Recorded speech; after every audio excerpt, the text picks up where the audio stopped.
Niggas gon' slide every day. King Von, yeah, that's my son. I Von, I ain't gonna lie. He was one of the few in the industry that I was immediate gravitation. Yeah, they don't hit us now.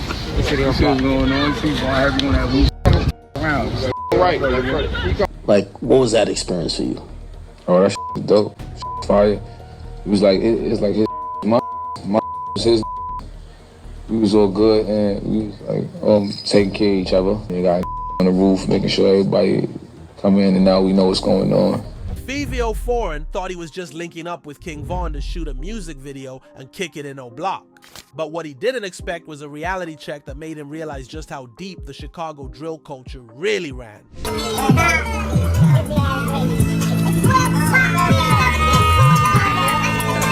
O Block wasn't just a neighborhood, it was a battlefield. And Von, he was moving like a general, making sure every angle was covered. Fivio thought this was just music, but after this day, he never returned to O Block again. What did he see that shook him to his core? Why did fans claim Fivio was terrified? And how did this moment expose just how dangerous King Von really was? When it's Von like, yo, he like, yo, I got on the roof just in case. So I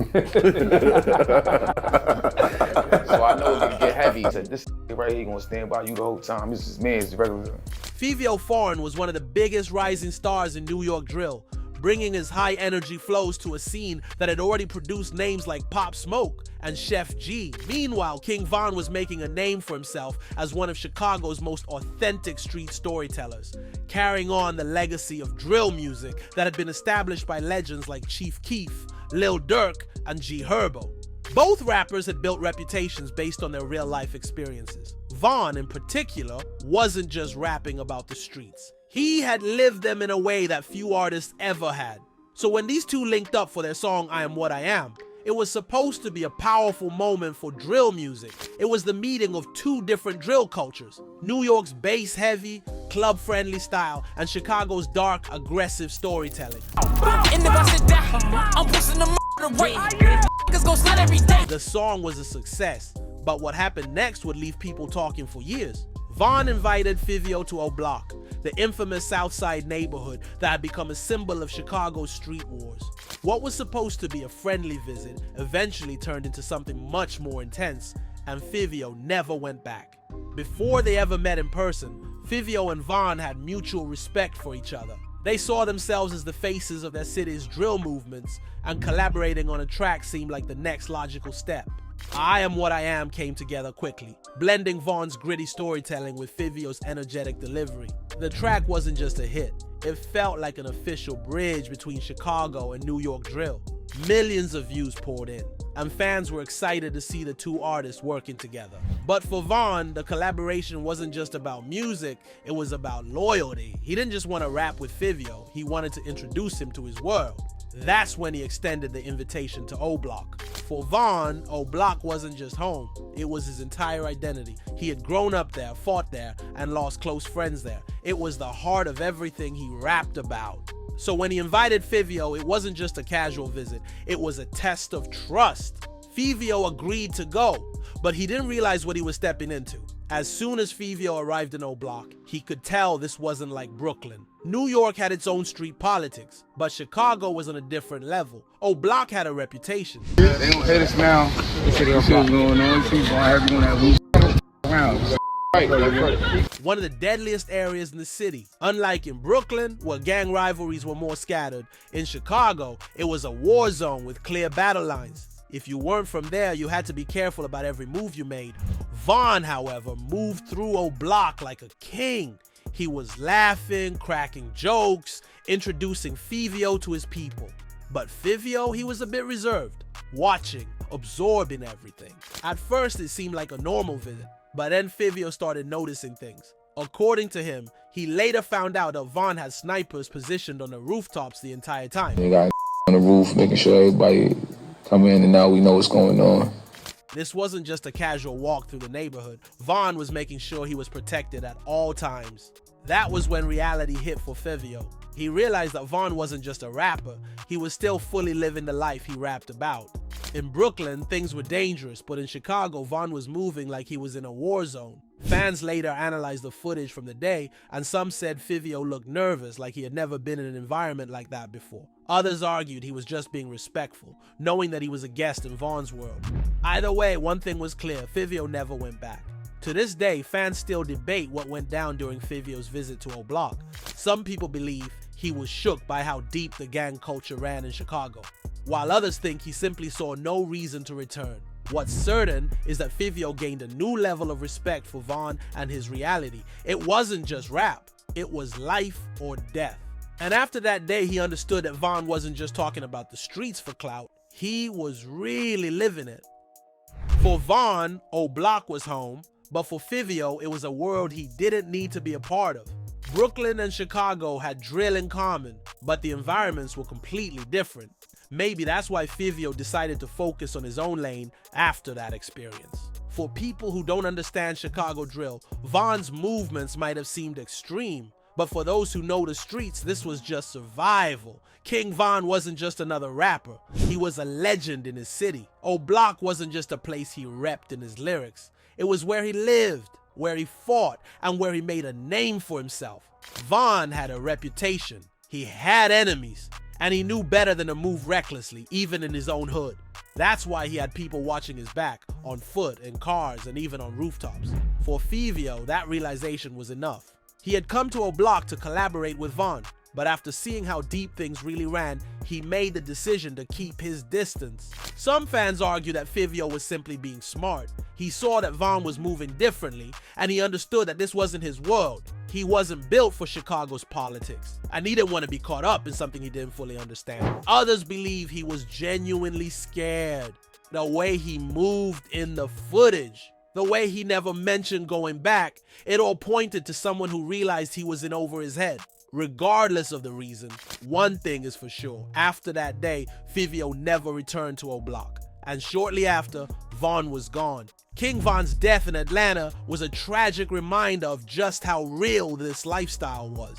He wasn't just rapping about violence, he was living it.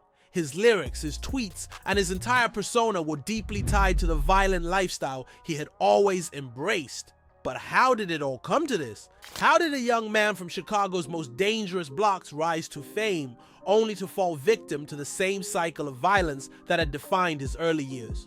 Born Davon Bennett on August 9th, 1994 in Chicago, Illinois, King Von grew up in an environment where gang culture wasn't just present, it was a way of life. He was raised in an area known as Killer Ward on West 78th and South Hermitage, a neighborhood plagued by crime and gang activity. His father, Walter E. Bennett, better known as Silk, was a well-known member of the Black Disciples. Tragically, Von's father was a sniper outside a skating rink when Von was just 11 years old. This loss was one of many events that would shape his outlook on life. Even as a child, Von was drawn to the streets. By 4th grade, he was already getting involved in street activities, and by 8th grade, he was actively participating in violent encounters.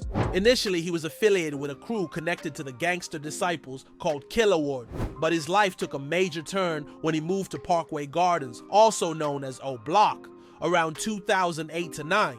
O Block was infamous for its ties to the Black Disciples, and it was there that Von met key figures like Boss Top, Chief Keef, and his closest friend T-Roy.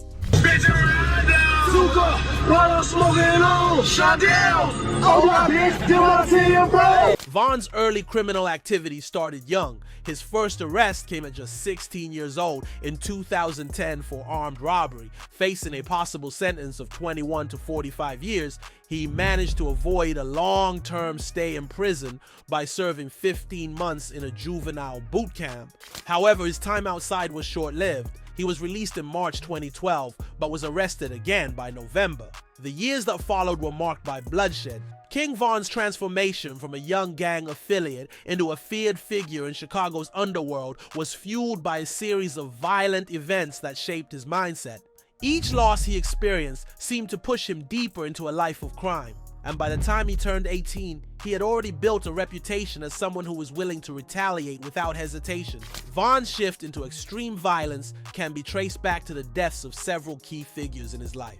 The first was O.D. Perry, a respected member of the Black Disciples, whose MDare in August 2011 led to Parkway Gardens being renamed O Block in his honor. OD's death intensified the war between the Black Disciples and Gangster Disciples, making retaliation almost a guarantee. Then came the MDare of Platoon, another O Block member. While details about Platoon's death remain scarce, Von openly mourned him on social media. But the biggest turning point was the killing of White White, who was one of Von's closest friends. White White was gunned down on August 9th, 2012, Von's 18th birthday. Instead of celebrating adulthood, Von spent the day grieving. Many people believe that this was the final push that solidified his ruthless nature. After White White's death, Von's behavior changed drastically. He became more vocal about violence, often using Twitter as a platform to express his feelings. But it wasn't just talk. Rumors swirled that he was directly involved in multiple MDares. By July 2014, King Von's street life had caught up with him in a big way. He was arrested for the MDare of Malcolm Stuckey, a case that could have put him behind bars for life. Unlike his previous arrests, this wasn't a situation where he could get off with a light sentence or probation. The evidence against him was serious, and prosecutors were pushing for a life sentence. Von ended up spending 3.5 years in jail while waiting for his trial. During that time, he built up an even bigger reputation inside the prison walls. Inmates started calling him grandson because they thought he looked and acted like David Barksdale, the original leader of the Black Disciples. Von didn't just sit quietly in jail.